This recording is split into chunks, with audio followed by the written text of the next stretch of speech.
ഇന്ന് സംഘടനാ വിഷയങ്ങൾ ചർച്ച ചെയ്യുമ്പോഴായിരിക്കും വി.എസ്. അച്യുതാനന്ദനെതിരായ PB കമ്മീഷൻ റിപ്പോർട്ട് കേന്ദ്ര കമ്മിറ്റി പരിഗണിക്കുന്നത്. ആലപ്പുഴ സമ്മേളനത്തിൽ നിന്ന് ഇറങ്ങിപ്പോയതടക്കം വി.എസ്. അച്യുതാനന്ദൻ നടത്തിയ അച്ചടക്ക ലംഘനങ്ങൾ അക്കമിട്ട് നിരത്തിയാണ് PB കമ്മീഷൻ റിപ്പോർട്ട് തയ്യാറാക്കിയിരിക്കുന്നത്. വി.എസിനെതിരെ കമ്മീഷൻ നടപടിക്ക് ശുപാർശ ചെയ്തിട്ടില്ല. വി.എസിനെതിരെ എന്ത് നടപടി സ്വീകരിക്കണമെന്ന കാര്യത്തിൽ കേന്ദ്ര കമ്മിറ്റിയാണ് അന്തിമ തീരുമാനമെടുക്കുന്നത്. എന്നാൽ വി.എസിനെതിരെ കടുത്ത നടപടി ഉണ്ടാകില്ലെന്നാണ് സൂചന. കടുത്ത നടപടി എടുക്കേണ്ടെന്ന നിലപാട് ജനറൽ സെക്രട്ടറി സീതാറാം യെച്ചൂരി സ്വീകരിച്ചതായും സൂചനയുണ്ട്. കമ്മീഷൻ റിപ്പോർട്ട് തീർപ്പാക്കിയാൽ നിലവിൽ പാർട്ടിയുടെ ഒരു ഘടകത്തിലുമില്ലാത്ത വി.എസിന്റെ ഘടകവും തീരുമാനിച്ചേക്കും. സെക്രട്ടേറിയറ്റിലെ പ്രവേശനമാണ് വി.എസിന്റെ ആവശ്യമെങ്കിലും സംസ്ഥാന നേതൃത്വം അത് അംഗീകരിക്കാൻ സാധ്യതയില്ല. എന്നാൽ സംസ്ഥാന സമിതിയിൽ വി.എസിനെ ഉൾപ്പെടുത്തിയേക്കും.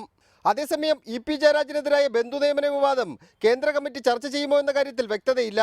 ഇ.പിക്കെതിരെ വിജിലൻസ് ഗുരുതരമായ കണ്ടെത്തലുകൾ നടത്തിയ സാഹചര്യത്തിൽ വിഷയം ചർച്ച ചെയ്യണമെന്നാണ് ഒരു വിഭാഗം നേതാക്കളുടെ നിലപാട്. വിഷയം ചർച്ച ചെയ്താൽ ഇ.പിക്കും പി.കെ. ശ്രീമതിക്കുമെതിരെ നടപടിയടക്കമുള്ള കാര്യങ്ങളും പരിഗണിച്ചേക്കും. റിപ്പോർട്ടർ, തിരുവനന്തപുരം.